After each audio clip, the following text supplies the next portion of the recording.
How's it going, guys? For those of you who do not know who I am, my name is Blake and I'm a full-time online reseller. If you clicked on this video, chances are you're probably trying to find out how you can boost those sales online. And you're in luck because today we're gonna talk about the 5 top secrets that most resellers fail to think about. I'm not gonna waste your guys' time with a big introduction or anything, so we're gonna dive right into things. First, we're gonna head over to my office and we are going to actually go through all the things that sold this weekend and the profits that we made from it. So I'll see you guys over there.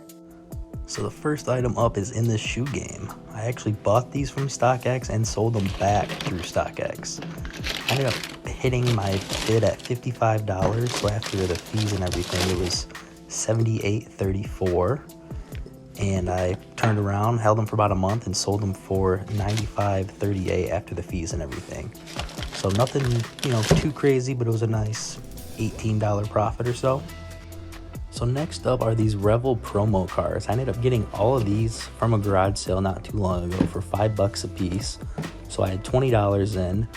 This first one here sold for $20.39, 2007 Corvette.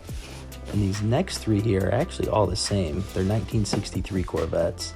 This first one sold for $30. I ended up sending an offer on that one. And then these next 2 sold right behind it, both for my asking price, which was $37.49 and $37.49.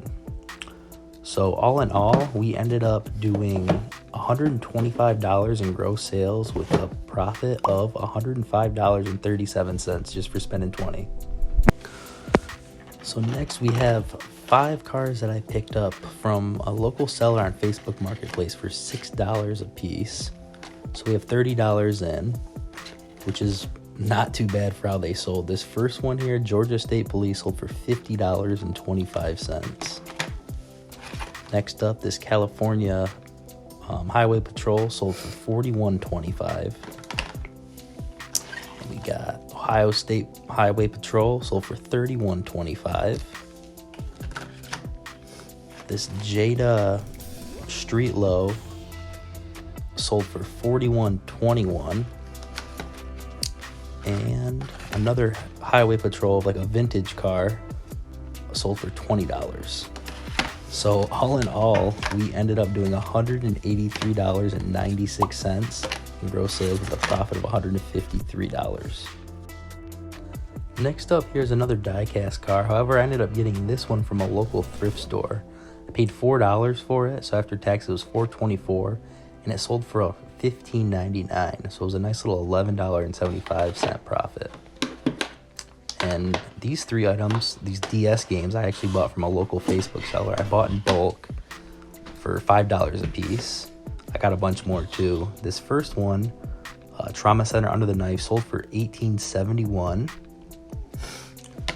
And next up, we got Marvel Alliance 2. Not too crazy, but it sold for $11.21. And the last one, which is more rare, sold for $44.96, so it was our big score on this. All in all, for all 3 of these DS games, yeah, this one was complete, as you can see, which is why I sold for a little bit more as well. But we paid $74.88 for everything, which has come to a $59.88 profit. Last up is this dealership promo car. I ended up paying $10 for this from a local seller a couple months ago. I've been actually hanging on to this for quite a while. It's pretty cool, as you can see all the doors and hoods and everything open up. But I ended up getting $35.65 for this for a total profit of $25.65. So aside from those shoes at the beginning, we did a total of $435.85 in sales on eBay, which is pretty impressive considering that we only spent $79.24 on all the items that we sold. Granted, a lot of those items that I did sell, that included the shipping costs that the buyer did pay. So after all that said and done, the total eBay fees for all those items sold was $65.37. And right around $15 in the shipping materials, including like the boxes and bubble wrap and stuff like that. With all the costs added up at the end, it ended up leaving us with $276.24 of net profit taxable income. Not a bad 2-day weekend. So with those sales out of the way, it's now time to learn a little something in this video. We're gonna be talking about those 5 top things that every reseller needs to think about in order to boost those sales. Starting off with number one, it's going to be how you communicate with the sellers, whether it's at a garage sale or on Facebook Marketplace. It's always important to let them know who you are and what you can offer them. A lot of times on Facebook Marketplace, for example, there's probably going to be more items that people want to get rid of than what they have posted. So it's always important to make sure you ask them if they have anything else that they're looking to get rid of at that moment. And chances are they're gonna stop and think, be like, I might have a couple other video games that I'm trying to get rid of, or I might have some other antique collectible things that just kind of sit on that shelf and take up room. Worst case scenario, they're gonna say no, but I promise you will find that many times people are going to work with you and have more items to sell. Most importantly, doing this, it's also going to minimize the time that you spend in getting items to resell. Because when you make one run and get more items, it's just gonna leave you more time to post more things or have more free time to live the life that you wanna live. This first tip actually leads right into our second one, which is bundling. You're going to use this more at garage sales because there's a bunch of items that people are willing to get rid of. It's important to understand that people that have garage sales see a whole bunch of different type of people that come through. And at a lot of times, there's resellers that are going to lowball the you-know-what out of people. So you have to build a trust with that person that's selling all of their things and make them aware that you are willing to work with them. In order to do this, you should walk around the garage sale, find a couple items, even if you can only make a couple bucks on it, like something for $1 or something for a couple bucks that you can maybe sell for 5 or 10, and buy those at their asking price right away. And from there, you're going to go over to the items that are worth a little bit more and see if they can work with you. If you are looking to buy someone's junk, yes, if people are having a garage sale, it's stuff that they don't need, aka junk.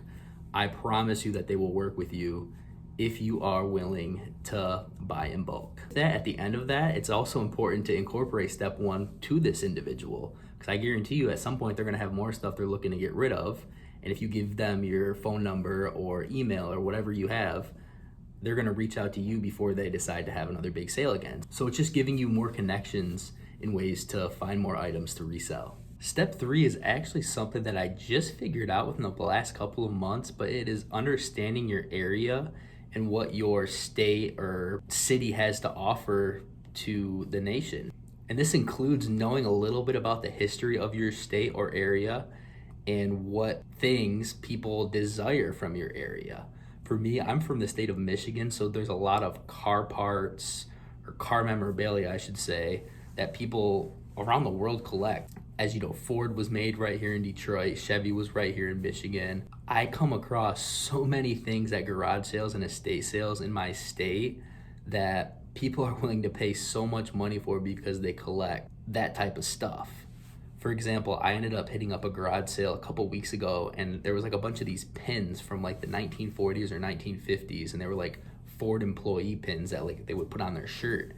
And I paid like $1 each for them, and I haven't sold one under $50. And this is kind of something that most people fail to think about because they think, oh, like there's like an unlimited of supply of this type of stuff in the area that I grow up in. But there's a lot of people on the other side of the country or even the other side of the world that don't have that access to it.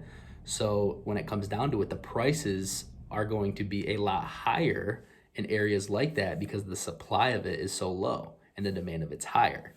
So whether you're down south, so if you're in Texas, for example, there's probably a lot of like cool gas, oil, memorabilia type of stuff that people throughout the whole world do collect, but you're gonna find a lot more of it there that you'll be able to distribute out. Or for example, I was watching a episode of American Pickers, and they ended up going to this one town in, I believe it was like Virginia or somewhere out in like the southern part of the country where Mar Toys was founded. For those of you who don't know what that is, it's basically this big company that made all the toys from the 1940s, 1950s, 1960s in that area, and they are very, very collectible.